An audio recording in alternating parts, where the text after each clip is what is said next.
Hello बच्चों, क्या हाल चाल। This is OP Gupta, your math mentor on this beautiful channel of yours, that is mathematician by OP Gupta. So I welcome you all to the discussion of half yearly exam practice question paper for class 12th. आज के class में हम लोग section B के question का solution करेंगे, यानी case study type के क्वेश्चन का सॉल्यूशन करेंगे. ये सारी बातें मैं ऑलरेडी आप लोगों के साथ डिस्कस कर चुका हूँ. दैट इज़ इस पेपर का पीडीएफ क्वेश्चन पेपर लिंक आपके साथ शेयर किया जा चुका है. अगर अभी तक आपने पीडीएफ क्वेश्चन पेपर डाउनलोड नहीं किया है तो इस वीडियो का डिस्क्रिप्शन बॉक्स आप चेक कर सकते हो.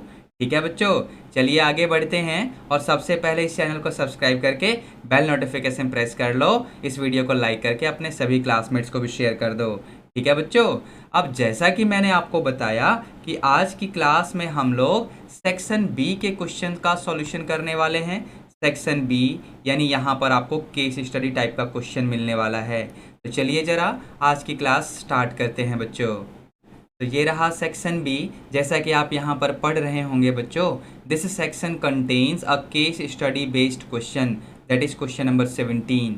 You are required to attempt any 4 subparts out of the given 5 subparts. Each subpart carry 1 mark. तो ये रहा हमारा केस स्टडी क्वेश्चन. चलिए ज़रा यहाँ गिवन सिचुएशन को पढ़कर क्वेश्चन के सॉल्यूशन करते हैं. क्या बोला हुआ है? A person wants to plant some trees in his community park. The local nursery charges the cost of planting trees by the following formula.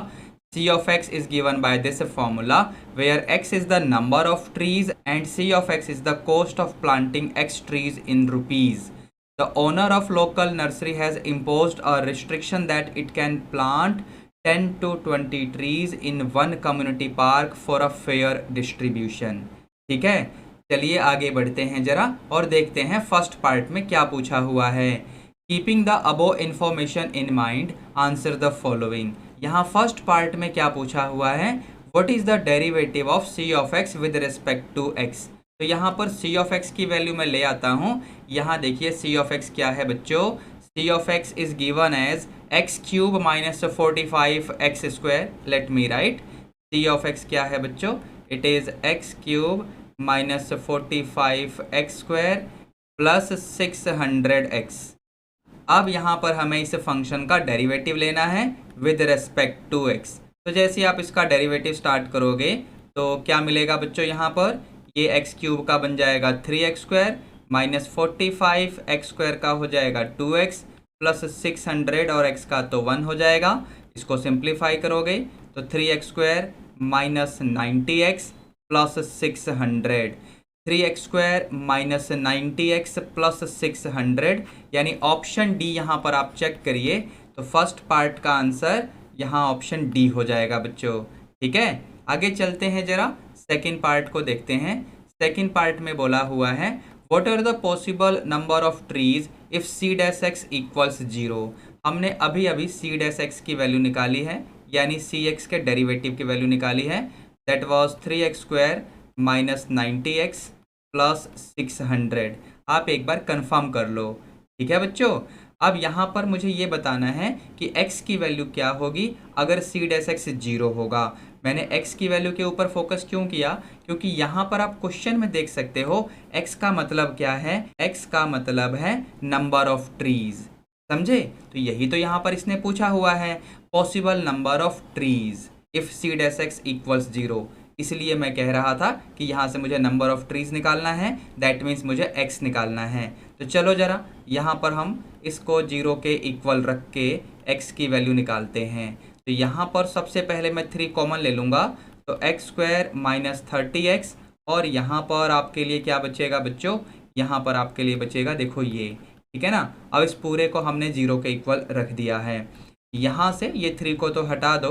अब जो भी टर्म्स बचेंगे अगर उसमें हम फैक्टराइजेशन कर लें तो एक बार चेक करो क्या आपको ऐसा फैक्टर बना हुआ दिखेगा. एक बार चेक करो.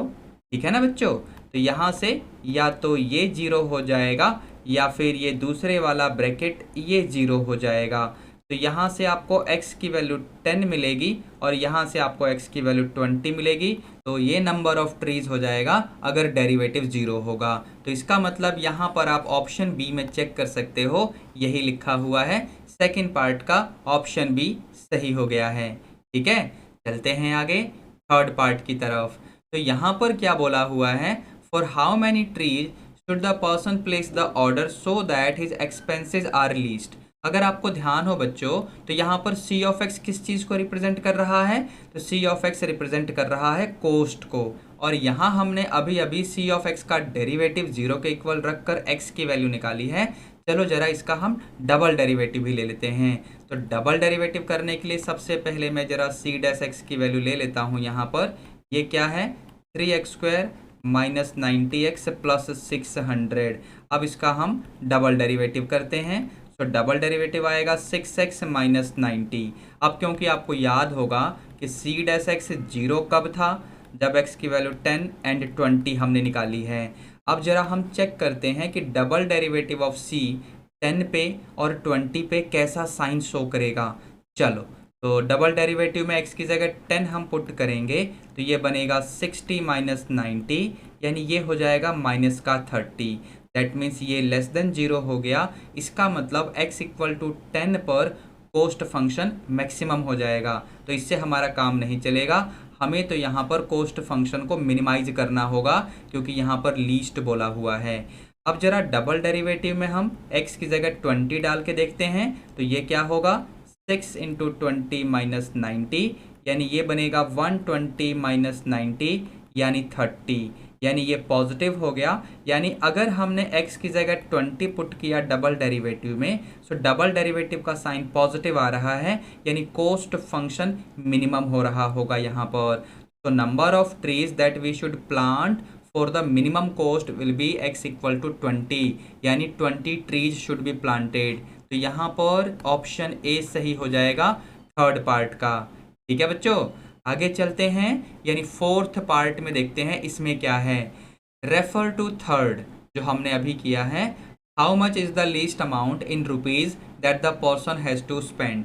जैसा कि हमने देखा है कि एट x इक्वल टू 20 यहाँ पर लीस्ट कोस्ट आ रहा था। तो अब जरा c ऑफ x को हम देखते हैं। c ऑफ x क्या था, it was x³ minus 45x² plus 600x। एक बार कंफर्म कर लो, यही तो था, x³ minus 45x² plus 600x।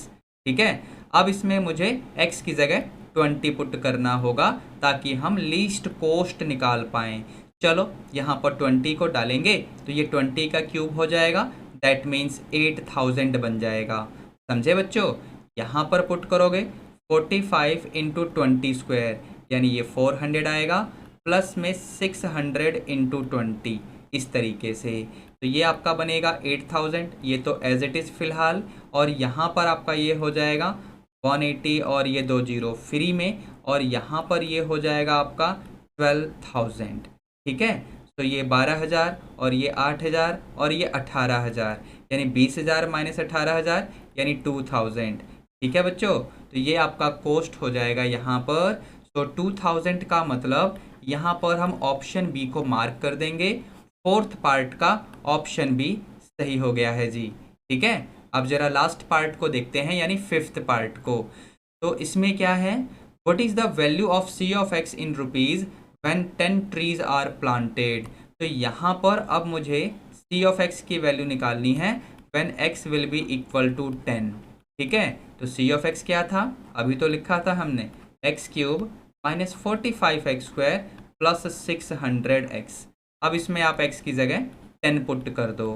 तो जैसे ही 10 पुट करोगे, ये 10 का क्यूब यानी 1000, ये 45 इंटू में 10 का स्क्वायर यानी 100, और ये 600 इंटू में x की वैल्यू यानी 10। तो ये हो जाएगा आपका 1000, ये हो जाएगा 4500 और ये आपका हो जाएगा 6000। ठीक है, 6000 माइनस 4500 यानी 1500, प्लस में ये 1000 तो है ही, यानी ये हो जाएगा 2500। तो 2500 will be the cost of C of X when 10 trees are planted. तो यहाँ पर ऑप्शन सी को एक बार आप चेक करिए, फिफ्थ पार्ट का ऑप्शन सी बिल्कुल ठीक है बच्चों। ठीक है, तो बच्चों इसी के साथ हम लोगों ने half yearly practice question paper का सेक्शन बी भी सॉल्व कर लिया है आप लोगों के लिए। अब अगले लेक्चर में हम लोग सेक्शन सी का डिस्कशन करेंगे।